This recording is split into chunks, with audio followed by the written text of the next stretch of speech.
एक वेश्या जो बनी 80,000 समुद्री डाकुओं की सरदार, सरकार की तरह ही वसूला करती थी टैक्स। सदियों से आप समुद्री लुटेरों, डाकुओं आदि की कहानियाँ फिल्मों में या दादा दादी से सुनते आ रहे होंगे। हम अगर समुद्री डाकुओं की बात करें तो हमेशा आदमियों का ही चेहरा जहन में आता है, लेकिन दुनिया की सबसे बड़ी समुद्री डाकू कोई पुरुष नहीं बल्कि एक महिला थी। दुनिया के सबसे शक्तिशाली डाकुओं में जॉन सिल्वर या ब्लैक बियर्ड का नाम ही आपने सुना होगा, लेकिन सच तो ये है कि दुनिया का सबसे ताकतवर लुटेरा कोई पुरुष नहीं बल्कि एक महिला थी। इस महिला का नाम सुनकर दक्षिण चीन सागर में व्यापार और सफ़र करने वाले खौफ खाते थे। इस समुद्री डाकू का नाम जेंग ये साओ था, जिसे पहले चिंग सी के नाम से जाना जाता था। साउथ चाइना की एक पोस्ट के अनुसार इस लुटेरे ने 1800 से अधिक लुटेरे जहाज और 80,000 से अधिक लुटेरों पर राज करने का इतिहास कायम किया है।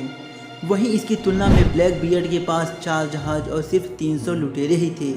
1775 में दक्षिण पूर्व चीन के गुआंगडोंग प्रांत में जन्मी चिंग सी की गरीबी ने उसे वेश्यावृत्ति में ढकेल दिया।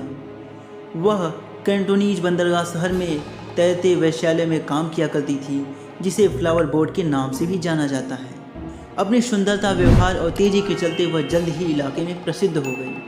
उसने शाही दरबारियों, सैन्य कमांडरों और अमीर व्यापारियों जैसे कई हाई प्रोफाइल कस्टमर को आकर्षित किया। सन 1801 में गुआंगडोंग में कुख्यात समुद्री डाकू कमांडर जेंगी की नज़र चिंग सी पर पड़ी। वह उसकी सुंदरता का दीवाना हो गया था। अलग अलग रिपोर्टरों का कहना है कि वह खुद जेंगी से शादी करने को तैयार हो गई थी या जेंगी के लोगों ने उसका अपहरण कर लिया था, लेकिन एक बात तो तय थी कि दोनों ने शादी कर ली और इसके 2 बेटे भी हुए। शादी के तुरंत बाद चिंग सी ने रेड फ्लैग फ्लीट में कई नियम लागू किए। आदेशों का पालन न करने पर, महिला को बंदी बनाकर यौन शोषण करने, पार्टनर के साथ बेवफाई करने पर तत्काल फांसी की सज़ा का प्रावधान लागू कर दिया गया। जो कानून एक देश के लिए होते थे, चिंग सी ने रेड फ्लैग फ्लीट बेड़े में सारे कानून लागू कर दिए और सरकार की तरह खुद टैक्स वसूलने लगी। चिंग सी की शादी के समय उसका बेड़ा 200 जहाज़ों का था, जो कुछ ही महीनों में 1800 जहाज़ों तक पहुंच गया। इसके साथ ही रेड फ्लैग धरती पर सबसे बड़े समुद्री डाकुओं का बेड़ा बन गया। पति की मृत्यु के कुछ ही दिनों बाद उसने अपने एक गोद लिए बेटे से शादी की घोषणा कर दी।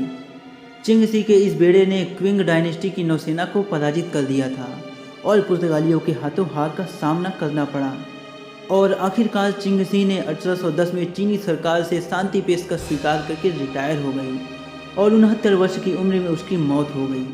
और इस समुद्री डाकू को इतिहास की सबसे डरावनी और सबसे सफल समुद्री डाकुओं में से एक के रूप में याद किया जाता है। दोस्तों, समुद्री घटनाओं पर आधारित 2 मूवी सबसे ज़्यादा लोकप्रिय है, जिनमें से पहला नाम आता है द पायरेट्स ऑफ कैरिबियन और दूसरा है वन पीस। दोनों मूवी बहुत ही इंटरेस्टिंग हैं, और क्या आपने ये दोनों मूवीज़ देखी हैं हमें कमेंट बॉक्स में बताइएगा। और वीडियो को लाइक, चैनल को सब्सक्राइब करना मत भूलिएगा। 2 सेकंड से भी कम समय लगेगा चैनल को सब्सक्राइब करने में, सो जाओ यार सब्सक्राइब करो इस चैनल को और एक प्यारा सा इमोजी ज़रूर सेंड करना।